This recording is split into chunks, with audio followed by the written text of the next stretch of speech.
السلام عليكم ورحمة الله وبركاته. في كل بيت، في كل مكان، في كل محافظة، طلاب سينيور 3. النهارده يا سادة بإذن الله موعدنا مع حصتنا اللي هنحل فيها على الجزئية بتاعة البنزين والجزء بتاع البريباريشن اوف بنزين والجزء برضو الخاص بالكيميكال رياكشن اديشن اند سبستيوشن رياكشن فور بنزين. بس هستأذنك لو ما اتفرجتش او ما ذاكرتش لو سمحت بلاش تتفرج على حصة الهوم ورك ده، لأن الحصة كبيرة، أفكار كتيرة وفيها أكتر من فكرة، وكمان ده احنا هنحل على الألكاين. أنت متخيل هنجيبها منين؟ الكاين، سايكلو وبنزين، كل ده في حصه واحده. يلا بينا نبتدي حصتنا، ما تضيعش وقت. شباب بيقول لي هنا ان اورجانيك كومباوند اكس، ما اعرفش مين هو قسما بالله، ولا حد قال لي حاجه ولا حد قال لي عليه من جوه. رياكت ويز هيدروجين جاز. ويت هتفهم هيدروجين جاز يبقى انا لازم يبقى فيه باي بوند، يعني لازم اكون فيها باي بوند اقدر اتكلم بيها. ماشي. it react with water in the presence of catalyst forming liquid Z. انا دماغي تفكر مين المركب اللي عنده باي بوند اللي لو اتفاعل مع الووتر هيديني ليكويد. ايه ده؟ باي بوند ما هو حاجه من الاتنين، يا الكين يا الكاين، ما هتختار بقى. واحنا قلنا الكين وميه يديني خمره اللي هي الكحول، صح؟ تصدق والالكحول دي كانت ليكويد. بس استنى نكمل. هوز مولر ماس 47. مين الخمره اللي انا عارفها؟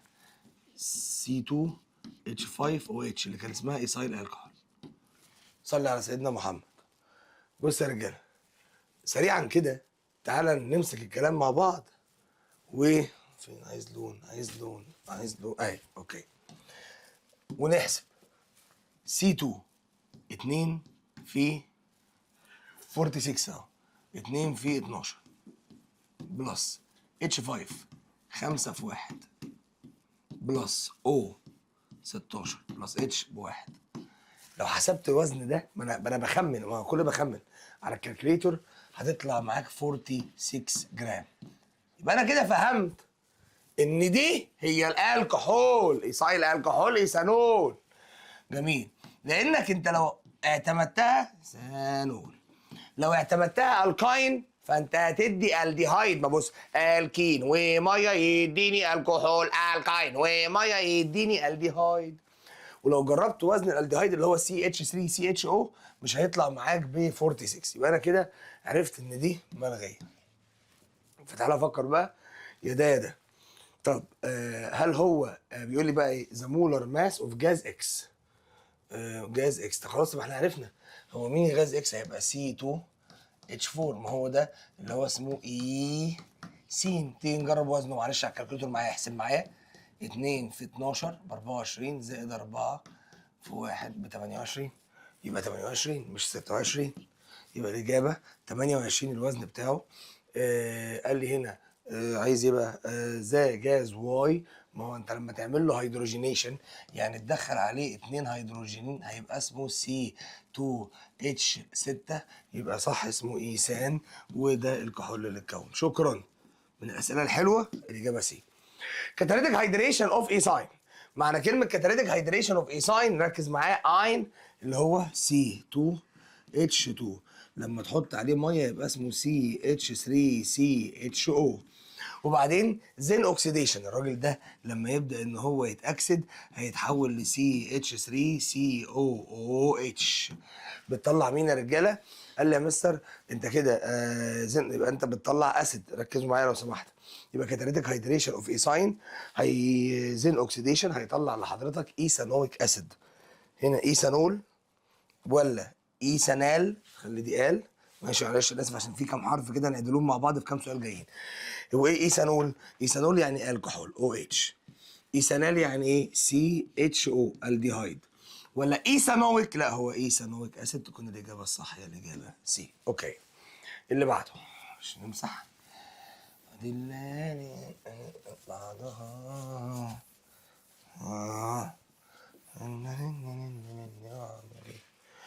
اللي بعده بيقول لي هنا في سؤال رقم 3. نركز بقى عشان هنا ايه، في كام سؤال كده فيهم كام تريك.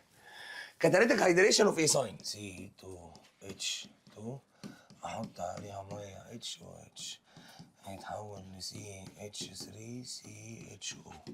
لما اعمل لها عمليه ريدكشن، لا شكرا مش عايز. لما اعمل لها عمليه ريدكشن كان بيديني CONH اللي هو اسمه الكحول. يبقى هنا هيديني الكحول، يبقى الاجابه الصح هيديني ايثانول ولا ايثانال، خلي دي قال، لا يديني ايثانول ايه الكحول. كاتاليتيك هيدريشن اوف ايثاين C2H2. راجع بقى السؤال ده معايا كده معلش. HOH CH3CHO. كومباوند ايه؟ ذات ريديوزد جيف كومباوند بي. ده لما اعمل له ريدكشن يديني بي اللي هو C2H5OH. وبعدين ذا هيدريشن بروسيس اوف بي جيف. هنا بقى في غلطه، معلش انا بعتذر والله، بعتذر لكم انتوا حبايب قلبي. ذا دي هيدريشن. اوكي تاني، كلمه دي هيدريشن يعني ازاله الميه. دي هيدريشن. كلمه دي هيدريشن يعني ايه؟ ريموف للووتر. افتكر بقى لما كنت بشيل الميه عينيا من قلب الكحول، شيل من هنا ميه هيتبقى C2H4 اللي هي ماده اسمها ايثين او الكين. تبقى الاجابه دي هي الاجابه الصحيحه. خلاص اللي بعده. ما انت خلاص كونت كحول، بيقولوا ايه؟ هات خمره، خمره حرام، ولع فيها 180 يديني الكين ويطلع ميه. ما هي دي هيدريشن مش هيدريشن، مش اي حاجه وخلاص بقى. اللي وراه كاتاليتيك هيدريشن يا ناس مركزه اوف ايثاين تاني هيديني كومباوند اسمه ايه؟ اللي هو CH3CHO. وبعدين ذات اوكسيدايزد جيف بي. والله لما يتاكسد هيديني CH3COOH. نيوتراليزيشن اوف بي يعني احط عليه بيز NaOH. ساعتها ال Na تخش يبقى اسمها CH3COONA. وبعد كده اعمل لها دراي ديستليشن. حلو، دراي ديستليشن يعني احط الولد اللي اسمه نوش في وجود CaO فيشيل سونا يديني CH4 ميثان. يبقى فين الاجابه؟ ميثان. اللي بعده نمسح ثانيه واحده. بص يا سيدي، تبدا بقى الاسئله من هنا ايه؟ تبقى شبيهه لبعضها شويه. بيقول لي ازاي موليكيولار فورمولا اوف C6H12.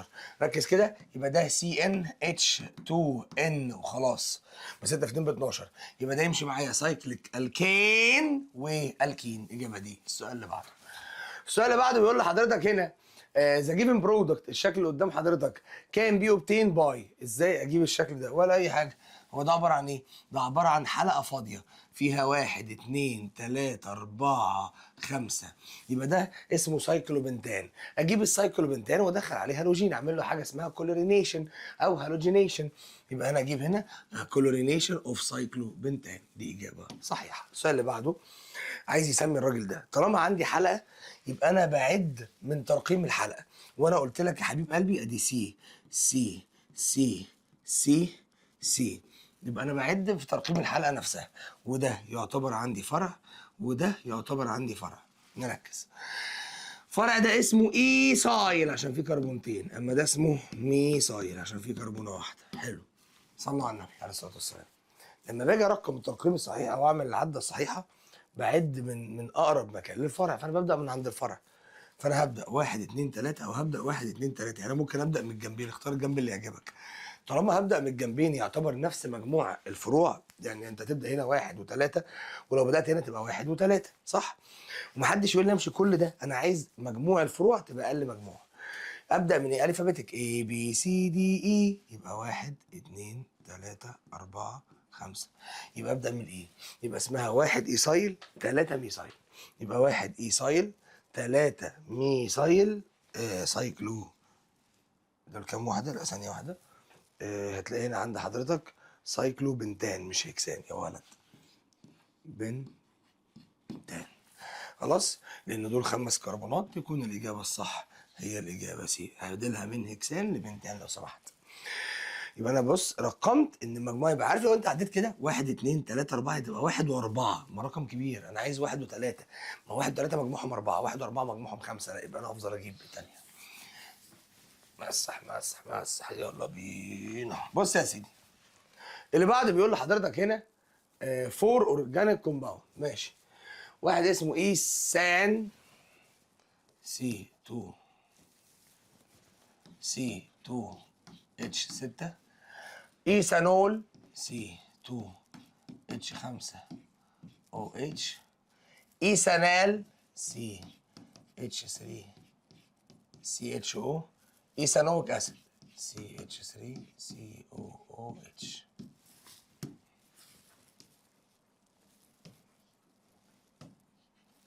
يلا بينا. how many of them do contain odd number of sigma bond؟ سيادتك دلوقتي مطالب منك انك ايه؟ تشوف كم واحد من دول عندهم سيجما بوند اود نمبر. اود نمبر يعني ايه؟ الارقام الايفن اللي هي 2 4 اللي هي ارقام زوجي، والارقام الاود اللي هي ارقام الفردي. فسيادتك مطالب مثلا تعمل كده 1 2، تعمل 1 2 3 4، ترسمها بس كده وتعد السيجما. هتلاقي نفسك بتعد 1 2 3 4 5 6 7. هتقولي ما هم هنا في 7. خلاص، طالما هنا في 7 من غير ما افكر من غير ما ابص حتى، يبقى الراجل الطيب ده يعتبر عنده اود نمبر. ماشي. تعالى بقى نمسك مع بعض الايثانول. نمسك واحد واحد نرسمه. سي 2 اتش 5 او اتش. 1 2، وهنا 1 2 3 4 5 او اتش. عد معايا كده. 1 2 3 4 5 6 7 8. لا ما ينفعش، 8 ده ايفن.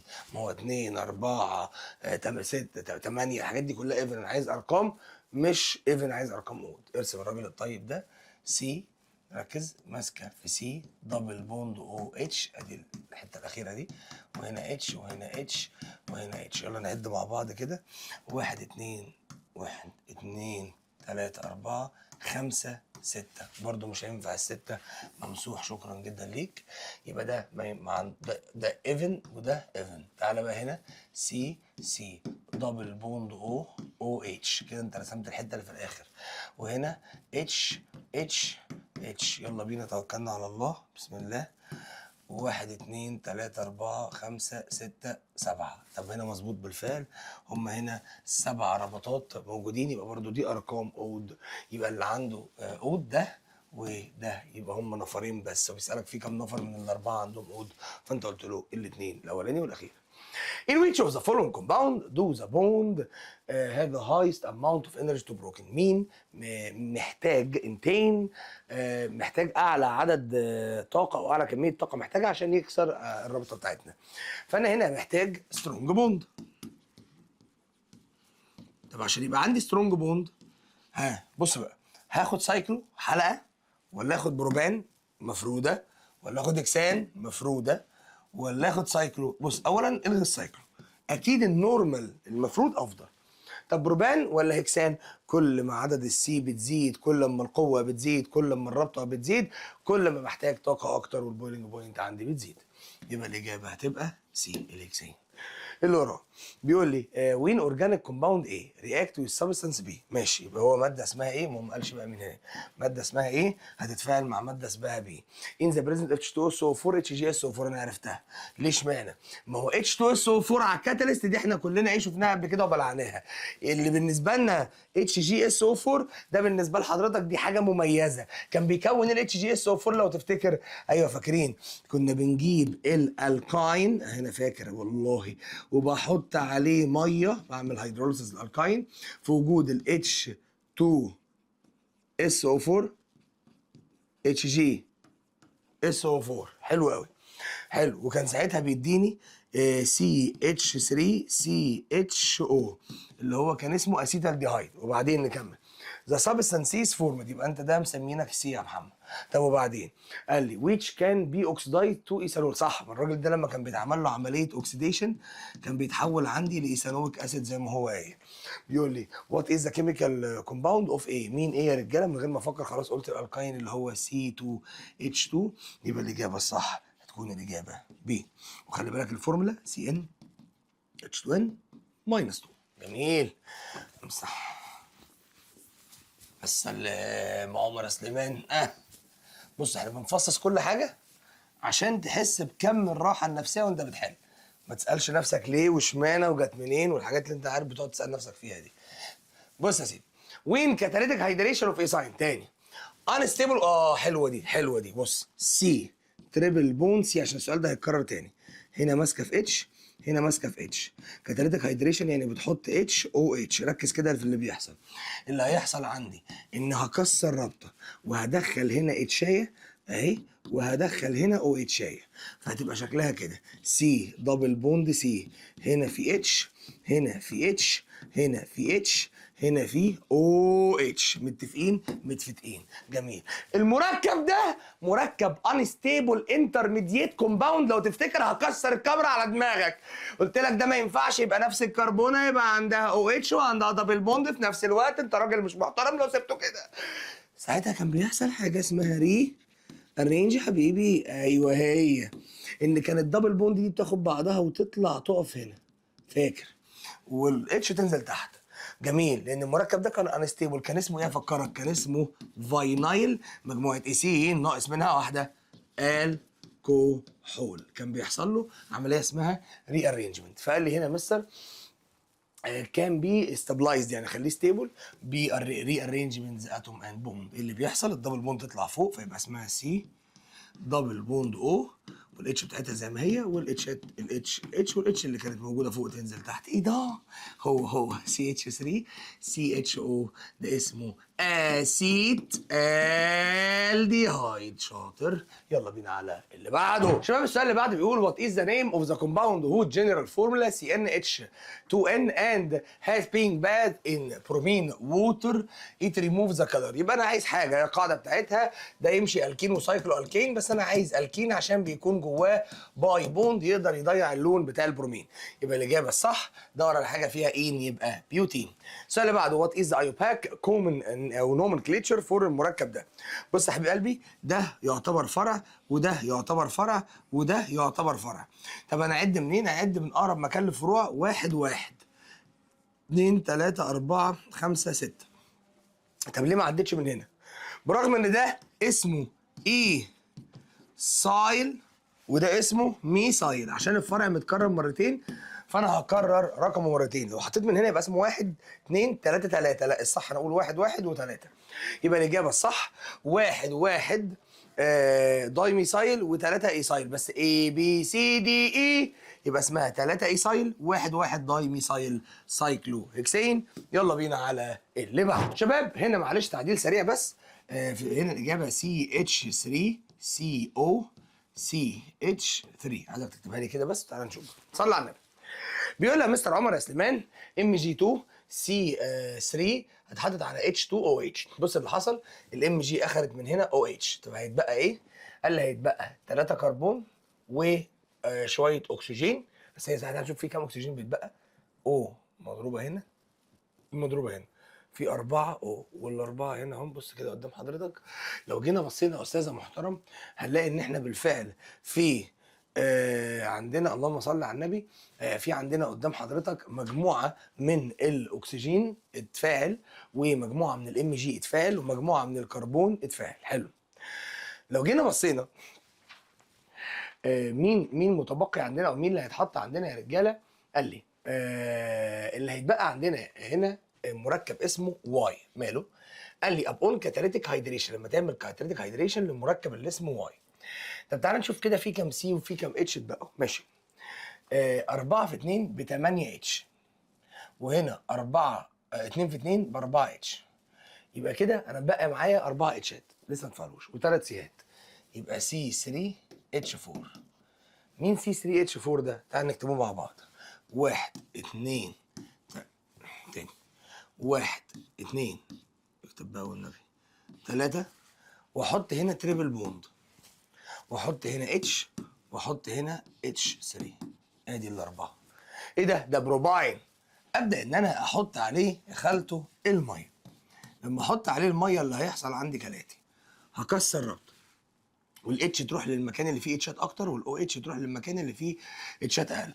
هيبقى اسمها سي اتش 2 دبل بوند سي او اتش، وهنا سي اتش 3. طبعا المركب ده مركب انستيبل، فعشان هو انستيبل الدبل بوند تطلع تقف هنا والاتش تنزل تحت، هيبقى اسمها سي اتش 3 سي دبل بوند او سي اتش 3. ايه ده؟ اي حد في نصه ده بقول عليه كيتون، او المشهور بالنسبه لنا اسمه اسيتون. مش ده اهو اللي احنا كتبناها سي اتش 3 سي او سي اتش 3، يبقى الاجابه الصح هتكون الاجابه ب. ماشي. السؤال اللي بعده برضه في تعديله زنططه كده في الاسهم، معلش انا اسف بعتذر لكم اهو. بص يا بيه، صلي على سيدنا محمد. انا بحب قوي حتى لو في تعديل اخليه ان في اللايف عشان خاطر الناس كلها تبقى ايه فاهمه انا بعمل ايه يعني خطوه بخطوه. بص يا سيدي تعال نشوف التعديله الاولانيه. ان هنا الاسهم هتتظبط اوكي، هتبقى ماشيه كده. انا ببص بس على شكل التعديل عشان اقوله بالظبط. وعندنا برضو في سهم تاني هنا يا رجاله، والسهم ده هيكون باصص كده اوكي. ايه تاني يا جماعه؟ وخلاص هما سهمين بس كده اتظبطوا تمام ماشي. بيقول لي مركب معين عملت له بروسيس 3. طبعا السهم خلاص ده ماشي كده في السكه دي، وده ماشي في السكه دي، وده عملت له حاجه اعطاني حاجه، ده عملت له حاجه اعطاني حاجه، ده عملت له حاجه اعطاني حاجه. وانا حاطط لك ان اي او اتش سي اي او. اوف استنى بقى، ان اي او اتش سي او دي عمليه الدراي ديستليشن، والدراي ديستليشن في معظم التفاعلات اللي بتستخدمه عشان تطلع الالكان او الميثان. ونخلي بالنا الدراي ديستليشن ده عشان اقدر اعمله كنت بعمله للبت سونا. اللي هو سونا دي عامله ازاي يا رجاله؟ سي اتش 3 سي او او ان اي. ماشي. وسونا دي فين يا معلم؟ وسونا دي عشان اكونها كنت بكونها من الاسيد سي اتش 3 سي او او اتش. والاسيد ده عشان يتكون كنت بكونه بطريقه اسمها الاكسيديشن. ومن اسيد لسونا كنت بحط عليه ان اي او اتش، والعمليه دي كان اسمها عندي نيوتراليزيشن. وكنت بعمل اوكسيديشن دايما المشهور للالديهايد اللي هو CH3CHO. ولما كنت بعمل له اوكسيديشن كنت بجيب الالديهايد منين؟ كنت بجيب الالديهايد لما اجيب الايثاين واحط عليه ميه في وجود H2SO4 HGSO4 كان اسمها كاتاليتيك هايدريشن. ومن الميثان عشان اكون السي 2 اتش 2 كنت بعمل ولع برد بسخن درجه حراره 1400 اكتر من 1400 واعمل فاست كول. جميل قوي. تعالى كده نبص بقى. قال لي اول حاجه سمي بروسيس 1 و2 و3 4. 1 اوكسيديشن، 2 نيوتراليزيشن، 3 كاتاليتيك هايدريشن، وهنا هيتنج وفاست كولينج اللي وراه. when heating compound W in absence of air. من W الميثان لما كان بيتولع فيه في النو اير عند درجة حرارة 1000 كان بتدي السي البلاك كربون. خلاص. substance is produced the state they use. كان بيستخدم في ايه؟ كان بيستخدم في الانك، وكان بيستخدم في البينت، وكان بيستخدم في حاجة اسمها الكار تايرز اطارات السيارات. اللي بعده بيقول لي upon reduction compound X. لو عملت reduction ل X الالديهايد compound M produce write the formula of compound M. ماشي. اللي هو CH3CHO اللي هو الالديهايد لما تعمل له عملية reduction من غير ما تفكر هيديني ايه يا رجالة؟ هيتحول ل C2H5OH بيتحول عندي الكحول. جميل. اللي هو C هنا اتش وهنا في او اتش. كده انت كتبنا الفورمولا اللي انت حضرتك محتاجها. اللهم صل على النبي. خلاص يلا بينا على اللي بعد. بيقول لي هنا in the following reaction pH of the product of catalytic hydration of ethane تاني هيديني CH3CHO. ماشي. وبعد ما اعمل كاتاليتيك هايدريشن هعمل اوكسيديشن فيتحول ل CH3COOH. حلو قوي. ده اسيد بس معروف ان ده اسيد ضعيف، وانا كنت مفكرك ايه ان اي حاجه قبل السبعه تبقى اسيد في البي اتش، اي حاجه بعد السبعه تبقى بيز، فتكون الاجابه الصح 3.2 قبل السبعه، وده اسيد بس اسيد مش قوي قوي. اللي وراه when ايثاين جاز is passed through the water under suitable condition. ايثاين هيعدي مع الميه suitable condition. ماشي. it is essentially formed compound characterized by all of the following except. صح مكتوبه كلمه اكسبت عندكم؟ تمام الله ينور. الايثاين لما يتحط عليه ميه بيكون سي، فاكرينه ده دبل بوند اتش، لسه عاملين نفس المركب، مش هقعد اهري كتير. المركب ده كان انستيبل صح؟ انستيبل وانساتيوريتد وايزومر للايثانول، كل ده ماشي معانا لان هو اوريدي بالفعل هيكون الايثانول بتاعنا. يبقى هو كل ده خلاص ايثا مكتوب ايه؟ ال. عندهم مشكله في الال والاول لان الايثانول رمزه سي اتش 3 سي اتش او. ما هو بعد كده هيكون ده، ما هو ده نفس العدد بتاع ده، بس ده ليه شكل وده ليه شكل تاني. حلو قوي. وده انستيبل وده ستيبل. يبقى صح كمان ايزومر الايثانال، ما ايثانال يعني ال دي هايد، يلا يا ستي، ولكن هو مش اورجانيك اسيد، يبقى دي الحاجه اللي اكسبت. خلاص. السؤال اللي بعديه، بسم الله.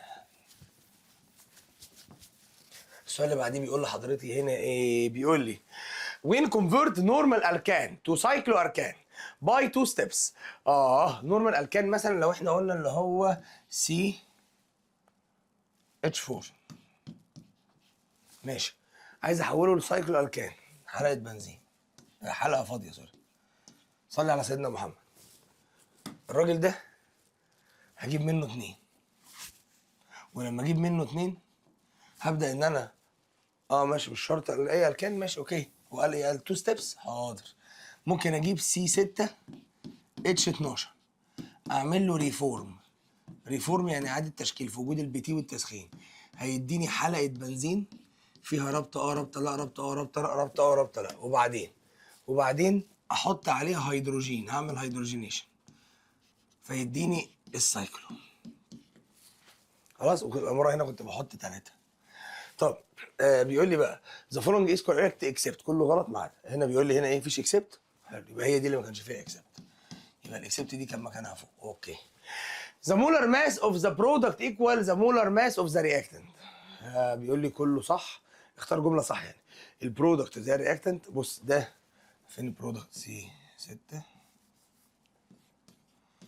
اتش 12 خلاص، وده سي 6 اتش 12. طب تعالى نكمل. هنا اتش 14، اشمعنى؟ ما هو الالكان سي ان اتش 2 ان بلس 2، اما هنا السايكلو سي ان اتش 2 ان، فاكيد وزن ده مش هو وزن ده، يبقى الاجابه الاولى دي غلط. ريفورم زين هيدروجينيشن ذا مولر ماس ديكريس باي 2. ما هو سي ان اتش 2 ان ده اللي اتكون، واللي كان موجود سي ان اتش 2 ان بلس 2، يبقى الفرق ما بينهم 2. يبقى الاجابه الصح هتكون الاجابه بي. السؤال اللي بعده جراف. حاضر. انا اللي بستجدع مع الكل ومفيش جدعان، رحنا عملنا في رومانتك ونسينا نجيب الفنان. بص يا باشا، بيقول لي هنا ايه؟ the number of carbon atom in alkane cycloalkane alkyne. بيبتدي الايزومر منين؟ بص يا باشا بالعقل كده، في الالكان والسايكلو والالكاين بيبتدي الايزومر من الكربون رقم كام؟ هو لو عندي كربونه واحده ماليش ايزومر، 2 ماليش ايزومر، 3 ماليش ايزومر، 4 بيبقى ليا ايزومر في الالكان والسايكلو. طب انت عندك لو 3 هتعمل لهم ايه؟ حلقه شبه المثلث. طب وبعدين ملهاش. لكن 4 ممكن تعمل مربع او ممكن تعمل مثلث طالع منه واحد، يبقى هنا بتبتدي. ونفس الكلام الالكاين، يبقى 4 4 4 تبقى الاجابه الصح للاجابه. مشيتي مش هي الاجابه بي. اوكي، يبقى الاجابه الصح بي اللي هي 4 4 4. ببتدي من 4 كربونات.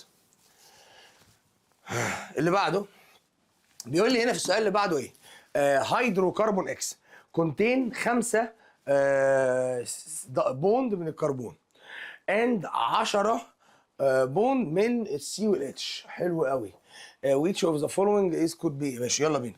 البنتين 1 2 3 4 5. تعالوا نجربوها. ادي بنتين فيه دبل بوند. ماشي هنا هنعد 1 2 3 4 5 6 7 8 9 10. طب مظبوط اهو 1 2 3 4 لان هو قال سيجما خلاص الربط ما بين السي والاتش قال بيتكلم على السنجل 1 2 3 4 يبقى ما ينفعش وعايز حد فيه 5 اتنين بنتين 1 2 3 4 5 وادي اين يعني هنا في ايه؟ هنا في مثلا تريبل بوند. عد برضو هو مش عايز الرابطه السنجل ادي 1 2 3 4 وعايز 5 يبقى دي غلط. ميثايل سايكلوبيوتان 1 2 3 4 وميثايل يعني فرع سي اتش 3 وطبعا دي ماسكه في اتش ودي ماسكه في اتش ودي ماسكه في اتش اتش هنا اتش هنا اتش هنا اتش هنا. يلا نعد مع بعض يلا نعد. فين القلمة الالوان اهي بتاعتي الجميله 1 2 3 4 5 تصدق صح في 5. طب تعال نشوف بقى التانية اهي 1 2 3 4 5 6 7 وماسكه في 3 يبقى 8 9 10 يبقى صح 10. يبقى الإجابة الصح هتكون إجابة سي ميثايل سايكلوبيوتان هي اللي بتطبق عليها الشروط والأحكام. وبكده يا شباب نكون خلصنا البارت بتاعنا. يلا بينا على البارت اللي بعده. يلا بينا على اللي بعده. بيقول these are as four cyclic hydrocarbon دول كلهم هيدروكربون حاليا.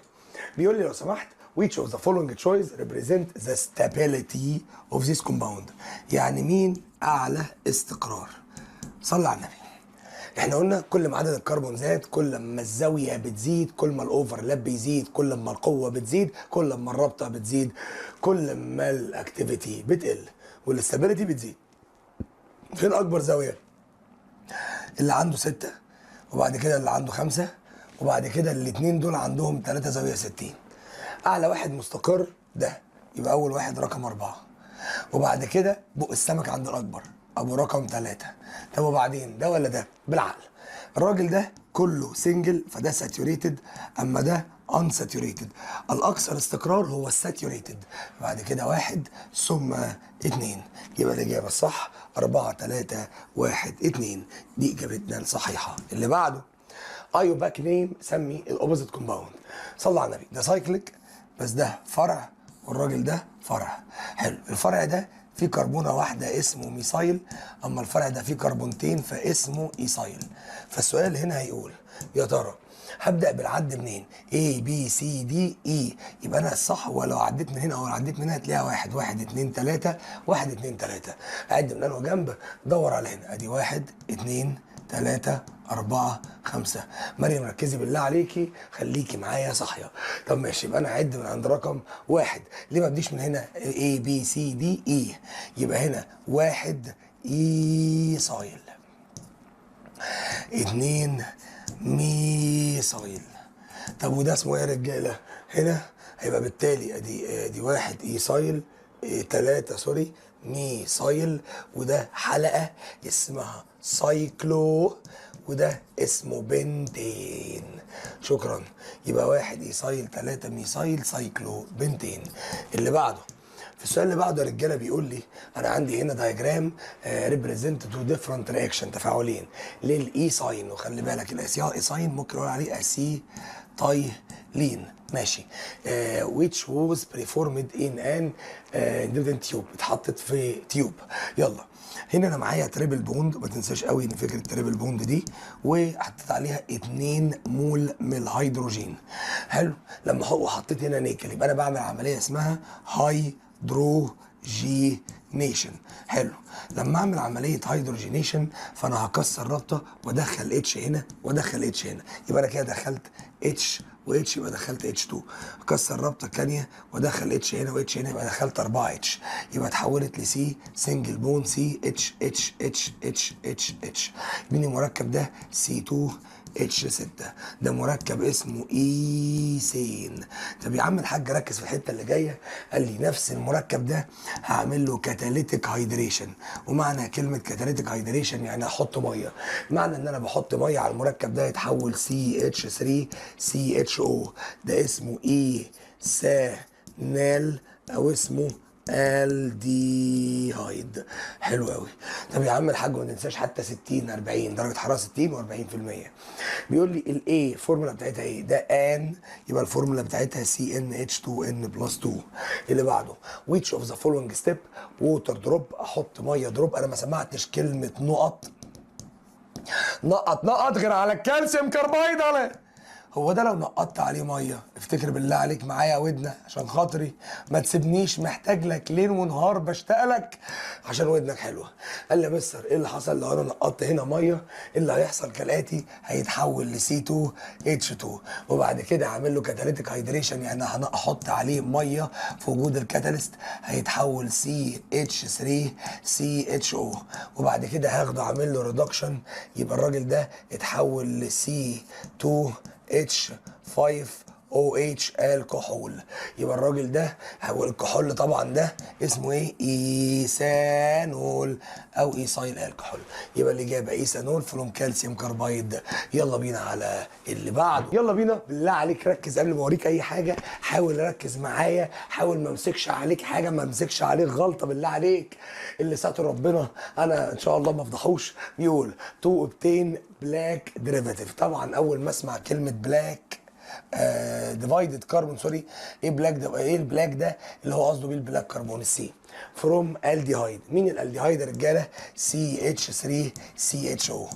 الراجل الطيب ده انا كنت بجيبه من غاز الميثان، بالاماره كنت بسخن الميثان عند درجه حراره 1000. وما تنساش الكلمه دي، نو اير. حلو.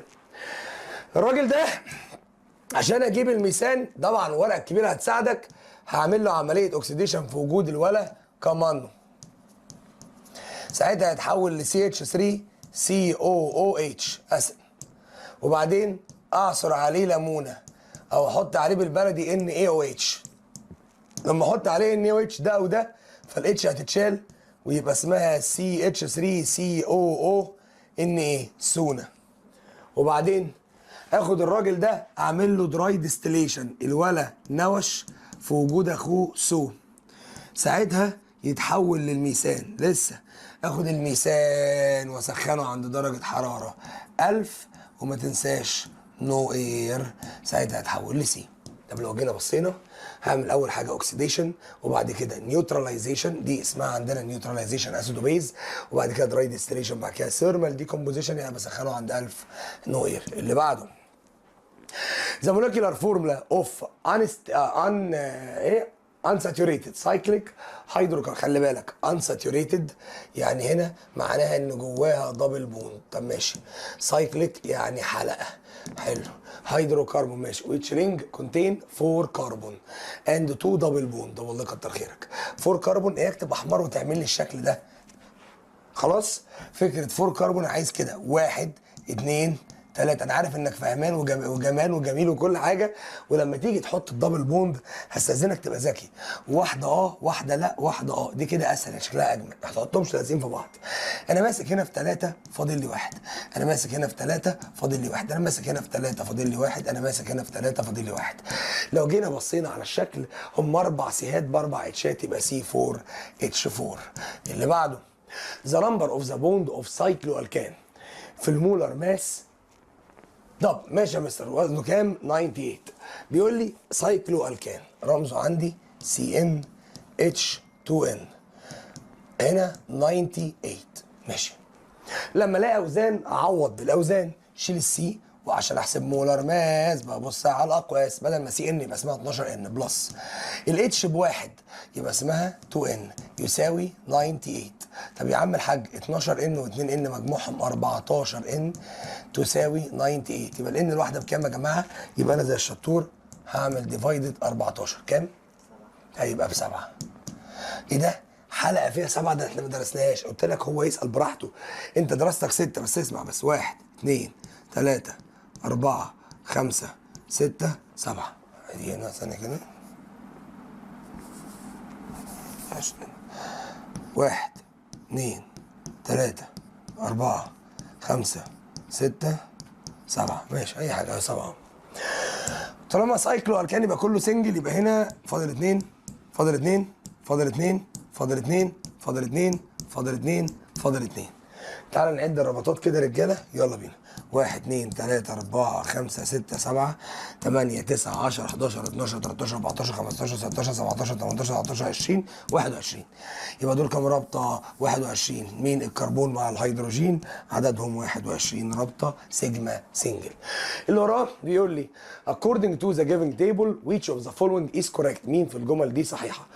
X CCl4 كربون تترا كلورايد، Y C2H2Cl2. مستر ده كان تبع الديريفيتيف بتاع الهالو سايكلو، او سوري تبع الديريفيتيف بتاع الهالو الكان.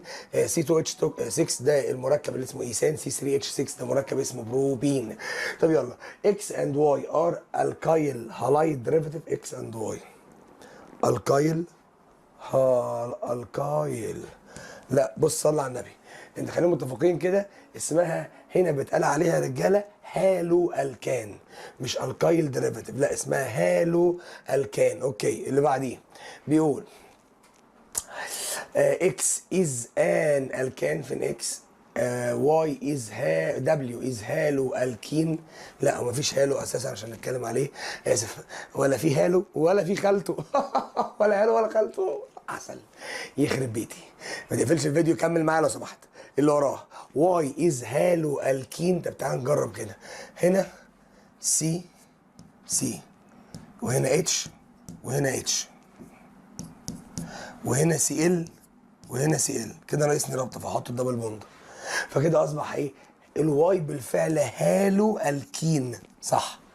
اند الاكس از اي سايكليك. خلي بالك اي سايكليك دي معناها نوت سايكليك هيدروكربون. تعالى كده دي سي، هنا سي ال، هنا سي ال، هنا سي ال، هنا سي ال. بالفعل دي اسمها اي سايكليك. طب يا عم الحاج اللي بعده بيقول هنا 2 هيدروكربون ويز ا مولكيولار فورمولا C3H6. ازاي فرق؟ طالما قال كلمه هيدروكربون وعندهم نفس الحاجه، ده يا اما ان يا اما سايكلو، لان الرمز بتاعه CnH2n. يبقى 1 2 3 وهنا دبل بوند، يا اما هنا حلقه ثلاثيه. باشا الفرق ان هنا جواه دبل بوند وده كله ربطات سنجل. ازاي افرق ما بين حاجات دبل وسنجل؟ عشان افرق ما بينهم، عشان افرق ما بين ده وما بين ده، يا اما عن طريق البرومين Br2 يا اما عن طريق الكمانو 4، لان الاثنين بيتفاعلوا مع الدبل مع الباي بوند، مش بيتفاعلوا مع السنجل.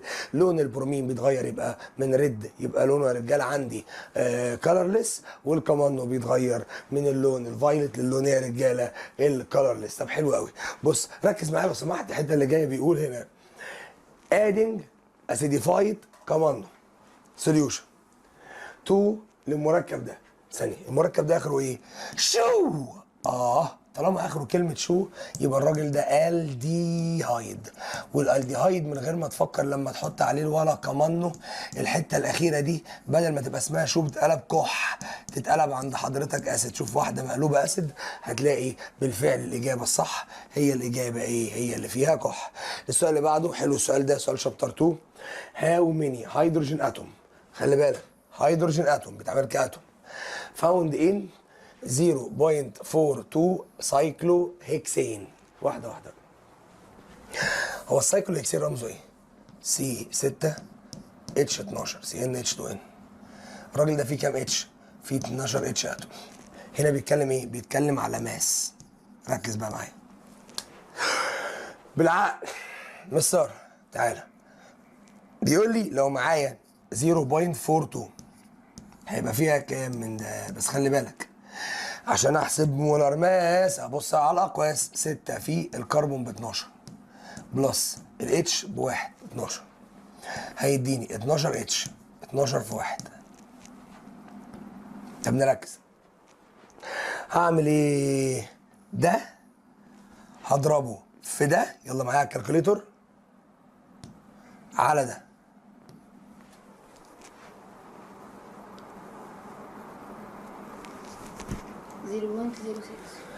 0.06 جرام. بس انا كده بقى معايا وزن، معايا وزن الهيدروجين، بس هو انا مش عايز وزن، عايز عدد اتوم. رجاله شابتر 2 انا الاتوم بتساوي ايه؟ بتساوي عدد المول بتاعتي تايمز عدد الاتوم بتاعتي تايمز افوجادرو. ده رقم ثابت، لو نسيت افتكر. طب مستر انا معايا جرام، اعمل ايه؟ انا كده مضطر احول الماس بتاعي لمول. عشان احسب عدد المول بحط ماس على مولر ماس. طب مستر هو الماس بكام؟ 0.06. طب والمولر ماس ابص على الاقواس بكام؟ بواحد. مستر يبقى هنا تطلع 0.06 مول. خلاص كل سنه وانت طيب. كده انت جبت ايه؟ كده انا جبت عدد المول. طب مستر او عدد الاتوم بتاعتي. ليه؟ لان الراجل ده انا معايا 0.06 من الهيدروجين. انا عايز عدد الاتوم، هعمل تايمز 6.02 تايمز 10 باور 23. احسبها كده تبقى بكام؟ 3.612 تايمز 10 باور 23. بس كده.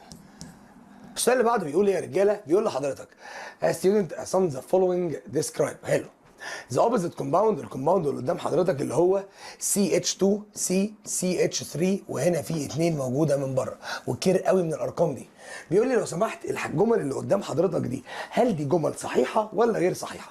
دلوقتي انت كل اللي عليك الاول انك هتفك المركب ده وهنرسمه. لما اجي افكه سيادتك، في ناس لما بتفك قبل ما تفك تقول لك ده الكلام ده غلط او اللي مكتوب ده غلط. لا، اللي مكتوب ده صح. سيادتك لو خد بالك كده ادي سي طالع منها اتش فوق واتش تحت، ماشي. وادي سي، اوكي. سي اتش 3 وكل اتنين اولا من غير ما تفكر ده برانش، فرع يا باشا. فهنا مجموعه سي اتش 3 وهنا مجموعه سي اتش 3. فكر كده شويه معايا، تعالى يا مستر عمر. السي ماسكه في 3 ربطه وهنا هي بتمسك في 4، يبقى فاضل لي واحده حطها في النص. دايما قلت لك لما تيجي تعوض عوض باي ربطه عندك في النص. لو جيت بصيت للمنظر ده، المنظر ده تبع عيله الالكين. طب تعالى نبص كده في كام هيدروجينه. ادي 1 2 3 4 5 6 7 8، اوكي. وكام كربونه؟ 3. يلا بينا. بيقول لي يا ترى الكومباوند اللي مرسوم قدامنا ده، وبرده لما الناس جت رسمته قالت يا مستر في عندنا حاجه غلط. انا هنا هل ده ايزومر؟ اوكي. 1 2 3 4. قول لي ليه خبطت عليه خبطتين؟ عشان هنا في 2، الاثنين مضروبه هنا. وهنا في كام كربون؟ 1 2 3 4. طب والله كويس. في كام هيدروجينه؟ اللي هنا مضروبه في 2. ادي هنا 2 وهنا 3 وهنا 3. لو جيت عديتهم هتلاقي 3 و3 6 و2 يبقى كده 8. طب تصدق مظبوط. طب تيجي نجرب نرسم المركب ده عشان الغلطه اللي عند الطلبه. ماشي. سي اتش 3 يعني سي ماسكه هنا في اتش، ماسكه هنا في اتش، ماسكه هنا في اتش، وبعدين هنا مكتوب سي اتش 2. فالناس على طول قالت ده برانش. وفي ناس بقى قالت لك لا الصح يبقى فيه 2 من جوه. كل واحد نفسه يهبد هبد، ولكن ده اسمه سي اتش بس. قلت لك لو اي حد موجود جوه الاقواس طلع بره القاعدة من غير ما تفكر، اعرف ان ده تبع التشين، اعرف ان هو تبع السلسلة. يعني انا هعمل ايه؟ هعمل سي اتش وهعمل سي اتش، اكني سي اتش كررتها مرتين، وبعدين سي اتش 3. طب جامد جامد جامد. بقول لك ايه كده، ايه اللي ناقصني؟ السي دي يا عم الحاج ماسكه في 3 ودي ماسكه في 3، يبقى بالتالي دي فاضل لها واحده. تعالى كده نبص. ادي 1 2 3 4 مظبوط، وادي 1 2 3 4 5 6 7 8 مظبوط. يبقى نفس عدد الكربونات، نفس عدد الهيدروجينات مع اختلاف الاشكال. ده شكل وده شكل، اوكي. يبقى تصدق ولا دي صح؟ يبقى ده ايزومر. 2 it react with هيدروجين اسيدز، ماشي. وبعدين او هالوجين اسيد. مين هالوجين اسيد ده؟ اتش بي ار يا معلم. هالوجين اسيد ذا فولوينج ماركينيكوف، يعني بتتبع خاصيه ماركينيكوف. طب تعالى، ماركينيكوف بيقول لك كسر ربط وهالجمله. الاتش بتحب الريتش، الاتش بتاعت الاتش بي ار هتخش في مكان والبي ار هتخش في مكان. السي هنا دي ماسكه في 2 هيدروجين. طب السي هنا اياك تبقى عبيط وتقول لي ماسكه في 3 و3، هي مش ماسكه في حد اساسا. يبقى مين الريتش هنا؟ الجزء الغني هي السي الاولانيه دي الغنيه، دي الحلوه، فدي اللي هيخش لها الاتشات. ليه؟ يبقى المركب ده غير عادل. غير عادل اللي هو اسمه ايه؟ اسيمتريك. طب طالما اسيمتريك هيتبع ماركينيكوف يبقى الثانيه صح. It use a monomer in addition polymerization. اي الكين بستخدمه كمونيمر لان المونيمر معروف ان هو unsaturated وبيستخدم بطريقه الاديشن، صح. اللي بعديه بيقول the cyclobutane ماله is isomer which of the following is correct. اوكي. هل السايكلوبروتين ايزومر؟ طب مستر هو ده كام كربونه؟ احنا قلنا 4 كربون، كام هيدروجين؟ 8. يبقى القاعده CnH2n، يبقى الراجل ده يمشي الكين ويمشي سايكلو. مظبوط. انت الله يفتح عليك. يبقى الاجابه الصح هتكون الاجابه ايه؟ شباب السؤال اللي هنا في بارت 1 ليكتشر 10 بيقول لحضرتك among the organic compound which consist of 2 benzene ring combined together. خلي بالك 2 بنزين رينج ماسكين مع ايدك. الله الله. بص بص بص المنظر اهو. 2 بنزين رينج ماسكين مع بعض او اهو. ايه ده؟ ايه اللي انا برسمه ده؟ لو انا جيت ركزت كده على اللي انا رسمته هلاقي ان الاجابه في 2 بنزين رينج ممكن يبقوا لازقين سوا بالشكل ده، اللي هي مين؟ النفسلين، اللي هي مثلا عندنا C10H8. طب او ممكن 2 بنزين رينج مش لازقين بقى، اللي هم مرتبطين ببعض، يبقى ده اسمه داي فينايل. والداي فينايل اللي عند حضرتك ده C12H10، فتبقى الاجابه الصح ايه؟ سؤال عبيط وسهل. Which of the following aromatic compound its molar mass 128؟ والله تقعد تجرب ربنا يرزقك ويكرمك هتلاقي ان ال 128 ده النفسلين اللي هو C10H8. اقعد تجرب لو مش مصدقني. 10 في 12 زائد 8 في 1. 10 في 12 ب 120 وزائد 8 يبقى 128، فتبقى الاجابه الصح عمك النفسلين. اللي بعديه The bond between carbon atom are equal in length. بص يا باشا، مين دايما تحس ان هو راجل متزن؟ حلقه البنزين. متزنه ليه؟ عشان فيها ربطات سيجما وربطات باي بالتتالي، باي اكستشينج، واحده واحده. فدايما البوند بتتراوح ما بين السيجما والباي. تحس ان الرابطه ايه؟ ريشيو ما بين السيجما والباي، طول الرابطه في المتوسط. فتكون هنا الاجابه بيقول لي هنا The bond between carbon atom are equal in length. فين؟ في البنزين.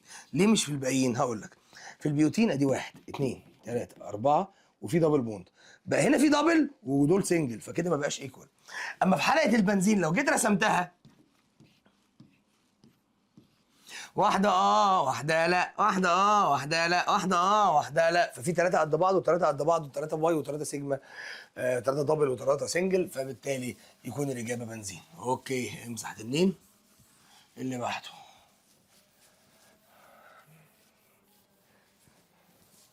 وحاولوا يفهموا شخصيتي يقولي ماليش عنوان.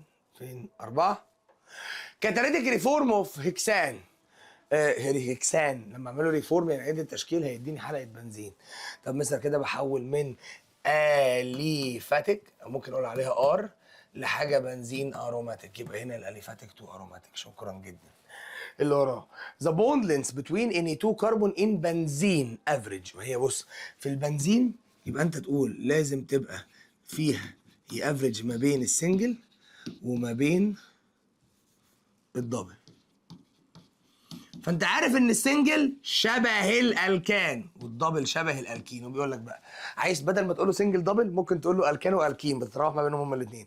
فدور على واحد مركبه الكان CnH2n بلس 2 ودور على واحد الكين CnH2n بس، فتلاقي ان الاجابه الصح عند حضرتك هي الاجابه بي.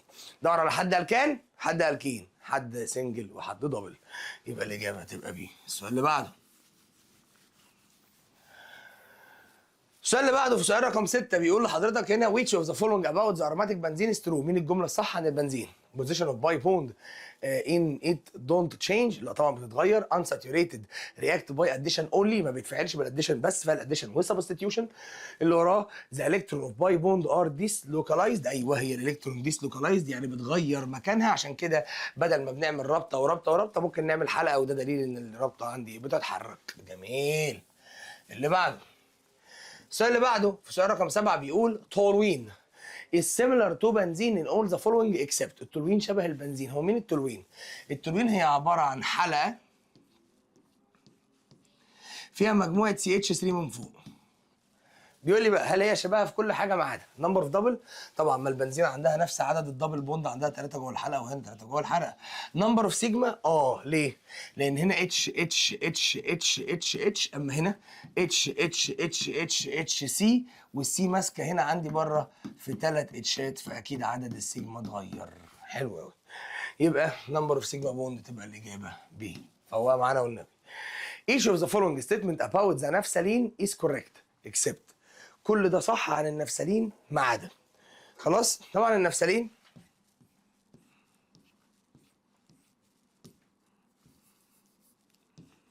حلقتين، وهستأذنك كده كده كده كده اقفل. يلا بينا. بيقول لي بقى unsaturated hydrocarbon صح. المولر ماس بتاعتها از ليس ذان ذا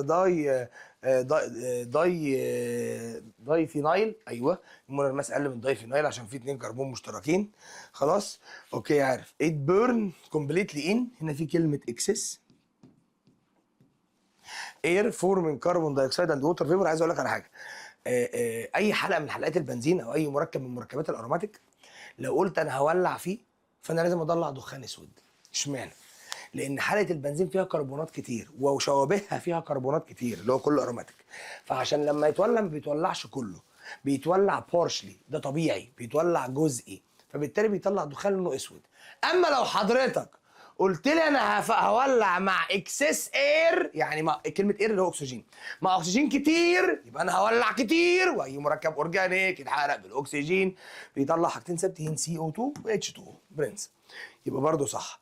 اون بويلنج ذا بوند بتوين ذا كربون اتوم بروكن. خد معلومه، اثناء عمليه الغليان مش الايفابوريشن، الغليان البوند ما بتتكسرش، الغليان بس هي المولكيولز بتتحرك، لكن اول ما بتتكسر فبيحصل لها ايفابوريشن في الغليان، ما فيش رابطه بتتكسر. ودي معلومه لحضرتك، صدق او لا تصدق. مع عمر سليمان. السؤال اللي بعده، السؤال اللي بعده يا عم الحاج، يا ناس يا اصيله، يا ناس يا حلوه ركزوا. بيقول هنا ايه؟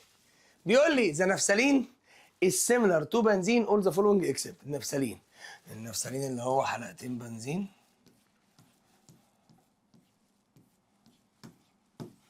وهي حلقة واحدة، هي شبهها في كل حاجة ما عدا contains a high percentage of carbon. طبعا صح.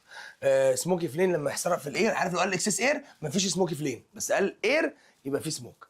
فيزيكال ستيت، بصوا النفسلين ده سوليد. يلا النفسلين ده اللي بيبقى موجود في الجزمه، الكيسه اللي موجوده في الجزمه اللي فيها البلي الصغير، وده ليكويد ترانسبيرنت شفاف، يبقى الاجابه هتبقى فيزيكال ستيت. اوكي سي. اللي بعده How many aromatic isomer do have the molecular formula C8H10؟ عايز اعرف C8H10 ده ليه كام ايزومر؟ والله يا مستر اروماتيك حاضر. ادي مش ممكن نمسح ده؟ ادي 6، لف 6 وسيب الحته في 3. هنا كام؟ لا في 2. 8. معلش حد يساعدني كده. 6 في 2 صح ماشي. ممكن اعملها كده وممكن اعملها كده، اسيب احط واحد هنا واحد هنا، وممكن اعملها كده هنا وهنا، وممكن اعملها كده هنا وهنا. يعني بالبلدي يا استاذه محترم راح فين؟ اهو ممكن اخلي الفرع الاتنين مع بعض عند فرع، ممكن اقسمهم عند 1 و2 او عند 1 و3 او عند 1 و4 براحتي زي ما انا عاوز. يبقى انا كده عندي كام شكل؟ كده انا عندي 4 اشكال، يبقى 4 اشكال. خلاص؟ اللي بعده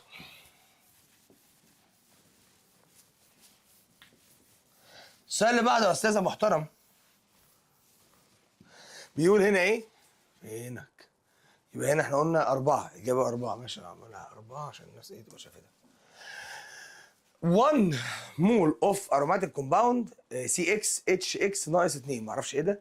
رياكت ويز، ده ملغي. ده مش يا جماعه، الرسمه دي مش تبعنا، الرسمه دي مكانها تحت اساسا. رياكت ويز ايه ده؟ 6.02 تايمز 10 باور 24 هيدروجين اتوم. لا ده انت كده بتهزر بقى. فاكرين افوجادرو؟ عشان احسب مولر ماس ببص على الاقواس، عشان احسب عدد المول بحط ماس على مولر ماس، عشان احسب عدد المول بحط موليكول على الافوجادرو. ايه ده؟ عشان احسب عدد المول بحط فوليوم على الرقم. ايه اوكي. انت قلت ايه؟ موليكول على افوجادرو عشان احسب عدد المول. جميل. طب بقول لك هما كام موليكول؟ 6.02 تايمز 10 باور 24 صح؟ رقم افوجادرو 6.02 تايمز 10 باور 23 يطلع معاك بكام اتوم؟ ب 10 اتوم من الهيدروجين. عايز واحد 10 اتوم هيدروجين. هو 10 اتوم هيدروجين يعني قد ايه؟ ما هي ما اسمهاش اتش، اسمها اتش 2، يبقى دول قصدك 5 اتش 2، 5 في 2 ب 10. مين اللي لما اعمل هيدروجينيشن هيبقى ساتيوريتد؟ بدل ما اقول الرقم ده هشيله واحط مكانه 5 اتش 2. مين محتاج 5 اتش 2؟ 5 اتش 2 يعني عنده 5 باي بوند، لان كل باي محتاج اتش 2. مين بقى اللي عنده 5 باي بوند؟ هو النفسلين. ارسموا كده يا تنين. ايه ده ايه ده ايه ده؟ جميل. 5 1 2 3 4 5. حلو قوي. يلا بينا على اللي بعده. يلا بينا. بيقول لي 1 بنزين رينج into aromatic بنزين create نفسلين and introduction 1 بنزين رينج into نفسلين عملت انثراسين. what is the increase in the number of the carbon and the hydrogen atom. بالعقل كده يا رجاله بكل منطق بيقول لي انت معاك بنزين سي 6 اتش 6 بقت نفسلين سي 10 اتش 8 بقت انثراسين سي 14 اتش 10. هنا حلقه حلقتين ثلاثه. انت شايف ايه؟ من 6 ل 10 زودت 4، من 6 ل 8 زودت 2. ما هو بيقول لي الفرق بقى ايه؟ يعني التحول فين؟ فانا ماشي كده زودت 4، وانا ماشي كده زودت 2، وانا ماشي كده زودت 4 كمان، وانا ماشي كده رحت مزود 2. يبقى الاجابه صح. هتبقى الاجابه ايه؟ 4 و2. جميل. طب بقول لك ايه، استنى بالله عليك. بص يا باشا، حته كده عايز اكد عليك فيها. ايه هي يا معلم؟ الفيزيكال بروبرتي للبنزين، وابقى كده قفلت معاك.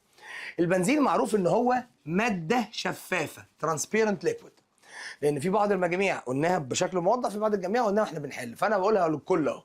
ماده شفافه، بليزنت اودر، ريحتها جيده جدا، اميسبل ان ووتر، ما بتدوبش في الميه عشان هي نون بولر، ماده اورجانيك بقى وكده. وبعدين البويلنج بتاعها، الغليان بتاعها بيبقى عند 80 سيليزيوس. خلاص.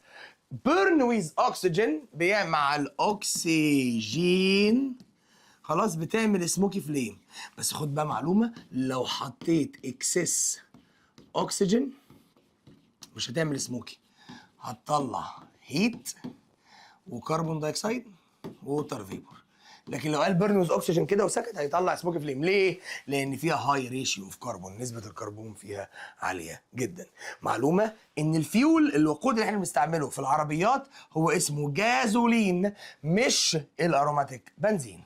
وبكده يا شباب الحمد لله تم بحمد الله الانتهاء الحصه الرسميه الخاصه بحضرتك، وبكده نكون خلصنا حصتنا. دايما بحبكم، حصه جميله لذيذه مريحه معاك، وراكم في ظهرك من قلبي بقول لك وي نيفر جيف اب. الاول بيقول لحضرتك two organic compound have the same molecular formula C8H10 و C10H8. بص يا باشا، اعرف منين المركب ده اروماتيك ولا مش اروماتيك، اورجانيك ولا مش اورجانيك؟ هقول لنفسي يا نفسي انا هاجي اطبق اي قاعده CnH2n+2 CnH2n CnH2n-2 هلاقي ولا واحده تنفع. طالما الراجل لا قاعده، ما عندوش قاعده، فاتيري الراجل ده اصله اروماتيك. الاروماتيك احنا بنخترع له قاعده، لكن هو كده في العموم ملوش قاعده رسميه. طب مستر C10H8 ده انا عارفه، مستر ده النفسلين. ازاي مستر؟ ادي 1 2 3 4 حلقتين بنزين جنب بعض، وكنت بعمل ايه؟ رابطه فوق ورابطه تحت، رابطه فوق ورابطه تحت، اقفل الحلقه. ده كان اسمه C10H8. طب C8H10 ده ولا انثراسين ولا نفسلين ولا بنزين. بص يا باشا، مركب اورجانيك شكله غريب، مكون من 8 كربونات. اعمل ايه؟ باشا لما تلاقي المركب كده شكله غريب قول لنفسي يا نفسي، هو ربنا خلق الحلقه كام كربونه؟ هتقول لي ربنا خلق اي حلقه بنزين 6 كربونات، وفيهم بدل ما اعمل ربطه ورا طلع ممكن اعمل دايره. طب انا رسمت يا مستر ادي 1 2 3 4 5 6 وهم عاطيني 8. ازاي يا مستر معايا 8 والحلقه 6؟ الاثنين اللي فاضلين سيادتك هتعملهم فرع C2. طب مستر هعمله كل واحد لوحده؟ لا لا لا، اعملهم الاثنين فرع واحد طالما هو كاتب لك المركب كله على بعضه. فسيادتك هنا كل واحده من دول ماسكه في H وده اسمه C2H5. لو جيت عديتها كده زي الشطور ادي هنا 5 6 7 8 9 10. طب ليه قلت H5؟ ما هي C2H6، بس لما تيجي تمسك مع البنزين بترمي اتشايه. المركب ده هيبقى اسمه عندي حلقه بنزين، يبقى انا هكتب هنا بنزين فيها فرع فيه 2 كربونه، يبقى اسمها ايثايل بنزين. خلاص. بيقول لي زي ار ايزومر، لا طبعا ما عندهمش نفس عدد الكربون. اللي وراه زي هاف ذا سيم نمبر اوف باي بوند. بص يا باشا لما تيجي تحسبها هنا ادي 1 لو تعرف لا ده عنده 3 اما ده عنده 5 لا برضه. زي ار فورم ذا سيم كلاس اوف اليفاتيك، لا طبعا. زي ار اروماتيك كومباوند، صح الاثنين اروماتيك كومباوند، يبقى الاجابه صح هتبقى دي. اللي وراه بيقول لحضرتك ذا بوند لينس بتوين اني تو كاربون. السؤال ده جه في الامتحان وناس كتير سالتني بيه. في السي 6 اتش 6. بص يا باشا ادي 1 2 3 4 5 6 وده كده. بعدين ادي سنجل دبل سنجل دبل سنجل دبل. لما يجي يقول لك ذا بوند لينس يعني طول الربطات وشكل الربطات ما بين الكربونات في حلقات البنزينات. احنا عارفين ان شكل الربطات عباره عن ايه؟ رابطه دبل تلحقها رابطه سنجل، رابطه دبل ثم رابطه سنجل. طب انا دلوقتي عايز ادور على حد فيه رابطه دبل وسنجل، بيقول لك شبه مين؟ مستر ما هي الرابطه الدبل دي شبه في اي مركب عنده رابطه دبل هي نفس الطول بتاع الدبل، واي مركب عنده رابطه سنجل هي نفس الطول بتاع السنجل. يعني مثلا C2H4 ده عباره عن ايه؟ سي ماسكه في سي وهنا في دبل بوند لان ده قاعدته CnH2n ودي قاعده الالكين، والالكين معروف ان هو عنده دبل بوند. طب C2H2 ده يا مستر لا دي قاعده CnH2n ماينس 2 ده الكاين، لا ما ينفعش. مين الدبل المشهور؟ هو الالكين. مين السنجل؟ هما الالكان. يبقى واحده الكين والثانيه الكان، يبقى فنان، دي ما تنفعش. طب بص C3H6 C2H6 واحده واحده. 2 في 2 ب4 زائد 2 ب6 ده مجموعه الالكان. 3 في 2 ب6 ده مجموعه الالكين. حلو قوي اهو. بس نختارها اقول لك استنى. هنا سي ماسكه مع سي سنجل بوند لان ده الكان. اما هنا هم عباره عن C3 يعني كم كربونه؟ 3. يلا بينا 1 2 3 سنجل سنجل وفي واحده فيهم دبل. حاجه اقول لك بقى هنا الرابطه سنجل بالفعل صح، ولكن هنا الرابطه مره سنجل ومره دبل. وهنا انا قلت لك ايه؟ قلت لك عايز مركب الكين لوحده وعايز مركب الكين لوحده. المركب ده ما هو الكين يا معلم انت صح، بس الكين يحتوي على دبل بوند وسنجل بوند. انا مش عايز كده، مش هينفع ده. تعالى كده نبص C2H4 و C2H6 ده الكان، اما ده C2H4 الكين. بص الكلام ادي واحد رابطه بس دبل ما بين سنجل ما بين السي والسي، ورابطه دبل ما بين السي والسي، مفيش رابطه اضافيه، فهتبقى الاجابه الصح هي الاجابه ايه؟ لان احنا سبيسيفيك عايز واحد عنده رابطه دبل وواحد عنده رابطه سنجل. اللي بعديه بيقول لي ذا ريشيو بتوين ذا نمبر اوف بوند. عايزك زود لي بقى هنا هتزود كلمه ما بين الباي بوند والسيجما بوند. حلو. فين بقى؟ قال لي في البنزين رينج. تعالى كده نرسم البنزين 1 2 3 4 5 6 ماشي. هرسمها ازاي يا رجاله؟ سنجل دبل سنجل دبل سنجل دبل.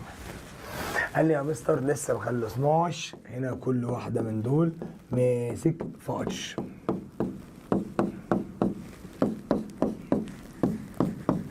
يلا بيقول لي الباي بوند، يلا بينا. ادي باي ادي باي ادي باي. هنا في كام باي؟ قال لي يا مستر هنا في 3 باي بوند. ماشي يا معلم. قال لي بقى هنا بتوين هنا قال لك ايه؟ انا عايز اعرف الرباطات ما بين الكربون اتوم، هو مش عايز الاتشات في حاجه. بس انا برسمها لك كلها عشان تبقى راجل فاهم برضه. ما بين الكربون بس يبقى ده سيجما وده سيجما وده سيجما وده سيجما وده سيجما، يبقى 3 سوري يبقى 6 سيجما. يبقى الريشيو 3 ل 6، وانا ما فيش حاجه اسمها 3 ل 6، فانا هقسم على اصغر رقم يبقى هعمل ديفايدد 3 هنا وديفايدد 3 هنا. 3 يبقى هنا 1 وهنا 2، يبقى الريشيو 1 ل 2. الله يفتح عليا. اللي وراه ذا جنرال فورمولا اوف بنزين اند تولوين. طبعا كل الناس اللي قاعده مستغربه بنزين C6H6، اقول لك مستغربين دلوقتي، والتولوين C7H8. عرفتوا منين؟ يا عم لو رسمت حلقه بنزين وحطيت عليها CH3 وقعدت تعد هيطلع لك C7H8. فكل الناس قاعده مترهبه. مثلا مش انت قلت مفيش حاجه اسمها فورمولا؟ بس اقول لك على حاجه، انا قلت لك مفيش فورمولا قانونيه، بس انت ممكن تخترع واحده. يعني ايه؟ هقول لك. يعني سي ان مثلا اتش، اعمل ايه؟ 6 في 2 ب 12 ناقص 6، يبقى انا عامل 2 ان ماينس 6. تصدق صح؟ 6 في 2 ب 12 ناقص 6 ب 6. طب ممكن نعمل هنا سي، نجرب هنا كده. هي 7 في 2 ب 14 ناقص 6 هيديني ال 80. تصدق؟ يبقى احنا اخترعنا قاعده، اخترعنا دي مش حاجه ثابته، ها، للبنزين والتولوين CnH2n 6 اهي تبقى الاجابه الصح. ايه؟ ذا نمبر اوف بوند ان تولوين از. تعالى كده نرسم التولوين. 1 2 3 4 5 6 وقف.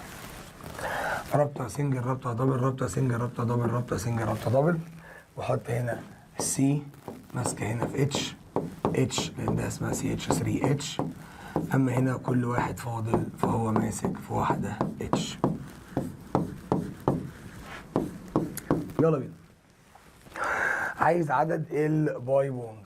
ادي باي باي باي، دول 3 باي. طب تعالى نشوف السيجما بقى يا معلم. يلا. السيجما محسوب في الاتش، ها، ادي 1 2 3 4 5 6 7 8 9 10 11 12 13 14. مستر استنى كده، هما كده كام؟ وفي واحده الاخيره 15. يبقى هنا لو جينا بصينا هنلاقي ان انا عندي لسه مكتوب عندي واحد، اللي هي 15 باي بوند و3 15 سوري سيجما و3 باي بوند. يلا بينا على اللي بعده.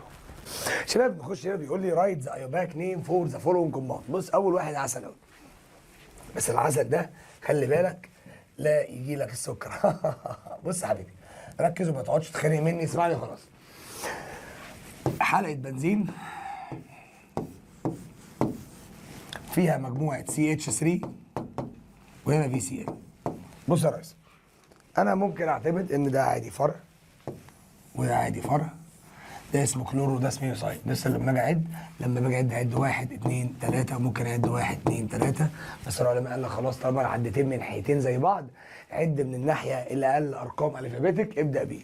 يعني هنا ده اسمه كلورو، اما الراجل ده اسمه ميثايل. فانا لما هبدا بالسي، يبقى انا هبدا 1 2 3 4 5 6. هنا هيبقى اسمه 1 كلورو 3 ميثايل وبنزين. ماشي، حلو قوي.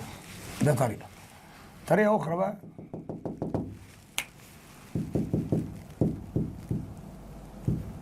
بس في طريقه اخرى،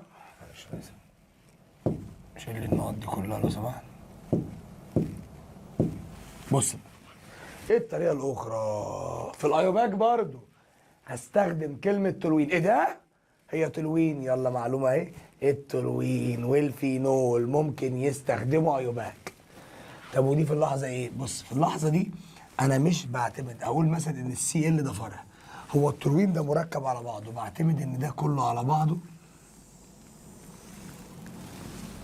اكنه حته واحده، حاجه واحده.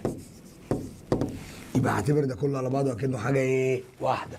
ده كله حاجه واحده. خلي بالك، يعني مش هعتبر ده فرع لوحده. تاني، لما هقول كلمه تولوين بعتبر كله حاجه واحده، وابتدي العد من عند الرئيس.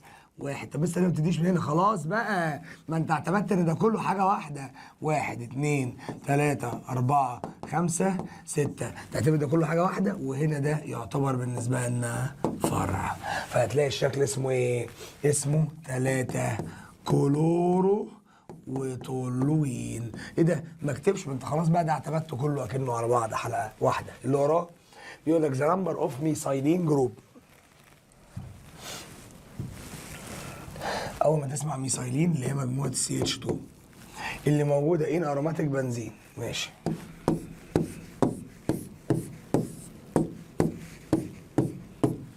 اولا كلها اتش اتش اتش اتش اتش اتش، مفيش CH2، يبقى هنا زيرو ميثايلين جروب، كلها CH بس. اوف ذات اوف ميثايل جروب. حلو، ميثايل اللي هي مجموعه السي اتش 3 اللي موجوده في السايكلوهكسان سي سي سي سي سي سي. جميل. وكل واحده طالع منها اتشتين اتشتين اتشتين اتشتين اتشتين اتشتين اتش اتش اتش اتش اتش اتش اتش اتش اتش اتش اتش اتش. كلهم ادي سي اتش 2 سي اتش 2 سي اتش 2 سي اتش 2، مفيش سي اتش 3، فهنا العدد برضو زيرو. يبقى الاجابه هنا هيبقى عدد الميثايلين جروب اللي موجود في البنزين اللي هو زيرو اللي مفيش اساسا، بالنسبه لعدد الميثايل جروب اللي موجود في السايكلوهكسان اللي هو برضو زيرو، فيبقى الاثنين زيرو زيرو، يبقى الاجابه سي ايكوال. اللي بعده بيقول، يا رب ركز معايا بالله عليك، بيقول لحضرتك ذا نمبر اوف دي لوكالايزد الكترون ان انثراسين. واحده واحده يا مستر عمر، ما معنى كلمه دي لوكالايزد؟ يعني الالكترونات مش ثابته في مكانها. وامتى تكون الالكترونات مش ثابته في مكانها؟ في الباي بوند اللي موجود في الحلقه. طب الانثراسين هو عباره عن ايه؟ ادي حلقه 2 3.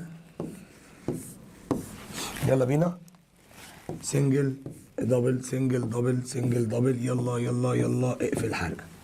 تعالى كده نعد مع بعضينا، يلا 1 2 3 4 5 6 7. هنا في 7 باي بوند، وكل رابطه عباره عن 2 الكترون في وش بعض، كل رابطه عباره عن 2 الكترون في وش بعض. حلو قوي.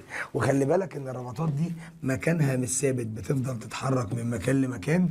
خلي بالك من الموضوع ده قوي. يبقى الرابطات هنا بتقعد تتحرك من مكان لمكان، فاسمها دي لوكالايزد. جميل. كام؟ 7. طب هو عايز عدد الالكترون، وانا عارف ان الرابطه فيها 2، يبقى انا هعمل 7 في 2، هتطلع الاجابه عندك 14 الكترون. اللي وراه هنا ذا بوند لينس بتوين تو كاربون، نفس الفكره نفس السؤال. لازم واحد الكان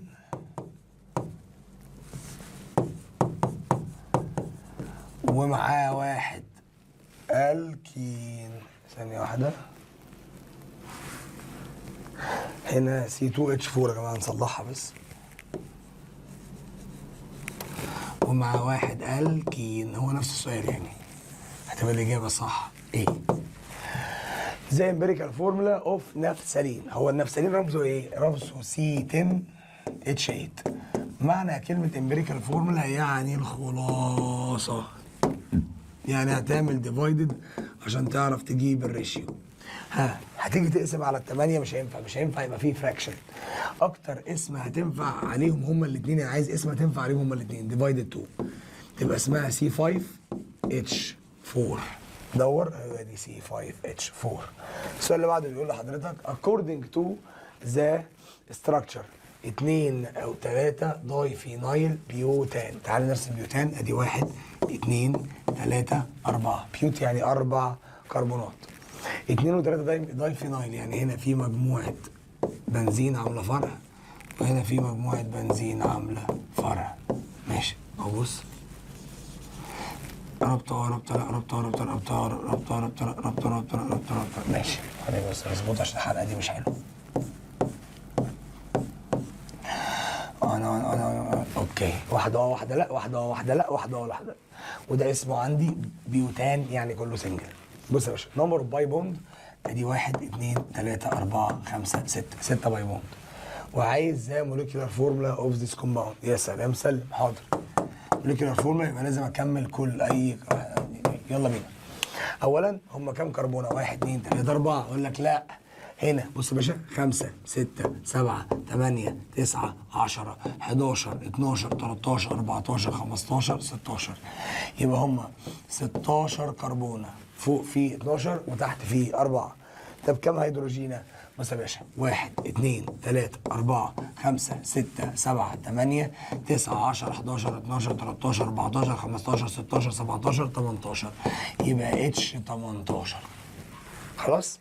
يبقى انا رسمت وطلعت الهيدروجينات، اي رابطه فاضيه حط لها هيدروجين، هتبقى الاجابه 6 باي بوند وسي 16 اتش 18.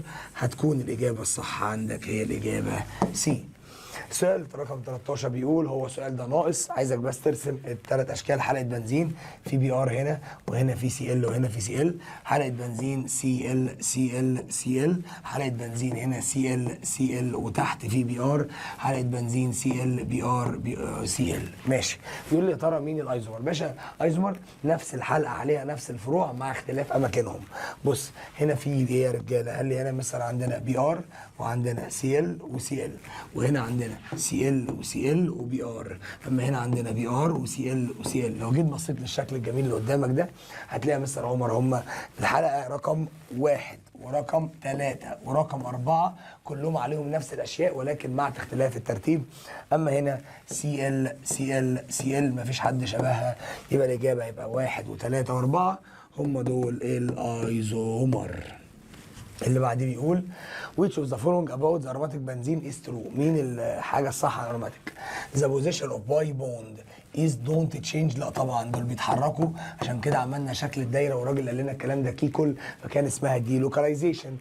the unsaturation and react mainly by addition. لا طبعا خلاص مستر، هي بتتعامل مينلي بالايه؟ شيل يا عم الاديشن بالسبستيتيوشن، اللي هو ايه؟ شيل اتشايه ودخل اي حاجه زي ما عملنا في السلفونيشن، زي ما عملنا في النيتريشن، زي ما عملنا في الهالوجينيشن. اللي مستر خلي بالك ان ومستر كلهم تقريبا بيتفاعلوا او معظم البنزين بيتفاعل مينلي بالسبستيتيوشن. ذا الكترون اوف باي بوند ار دي لوكالايز. صح، الباي بوند مكانها متحرك غير ثابت. اللي وراه بيقول لحضرتك the following statement are true for the aromatic benzene except. حلو. زي يبقى كلهم true ما عدا they have a characteristic odor. صح. زي كان monocyclic or polycyclic يعني ممكن يبقى حلقه او اكتر. صح. زي النفسانين والانثراسين. ذا بنزين is a simple among them، هو ابسط واحد واصغر واحد البنزين. صح. some of them cyclic، لا هو اي حاجه اروماتيك فهي عباره عن حلقه، فدي الحاجه الوحيده الخاطئه اللي ما تنفعش. which of the following about aromatic benzene is true؟ السؤال ده مكرر، اللي هي هتختار الجمله بتاعت ان الباي بوند عدد الالكترونات اللي فيها اللي هم الست الكترونات بيبقوا دي لوكالايزد بيتحركوا في حلقه البنزين. اخر سؤال اورجانيك كومباوند كاركترستيك اودر، البويلنج بتاعته 80 سيليزيوس او 80.1 يعني 80. هنا بيتحضر من الكول تار، هات الفحم وبعمل له حاجه اسمها فراكشن ديستليشن ديستراكتيف ديستليشن الاول، بعد كده فراكشن ديستليشن، بعد كده بسخنه عن 80 82. حلو قوي. وقال لي اميسابل ويز ايثانول ات يوزد ان تو ديزولف ذا فات، يعني ده يعتبر اورجانيك سولفنت. يا ترى اسمه ايه؟ مفيش غير الراجل الطيب ده الاروماتيك بنزين.